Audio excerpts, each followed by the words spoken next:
Habang nananatiling winless ang University of the East Red Warriors sa UAAP Season 88 Collegiate Basketball, may payo ang PBA legend at dating UE standout na si Alan Caydic para sa kanyang alma mater. May report si teammate Jamaica Bayaca.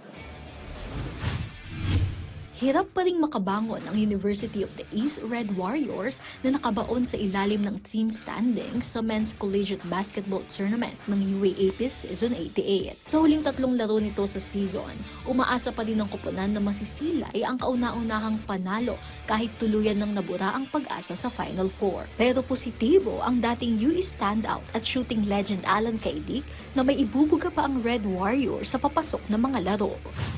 Dapat ang focus nila is yung meron silang control, which is to play harder, to play as a team. Kung sino man yung hahawak na, kung sino man yung assistant coach na nag-handle, believe in the system na in-input ni Coach Chris and work together, try to focus on the things that they can control, which is playing harder. 1985 pa nang huling magkampiyon ang UE men's team sa pamumuno ni Caydic na nakapag-ambag ng 7 titulo sa universidad. Noong 2024 muling umarangkada ang juniors team na nakasungkit ng corona ngunit nananatiling mailap ang trono sa collegiate level. Sa ngayon, sa nakikita ko sa kanila, halos ganun din yung yung camaraderie nila, ang parang pinaka-main guy nila, di ba? Si Abate at saka si Lingo-Lingo.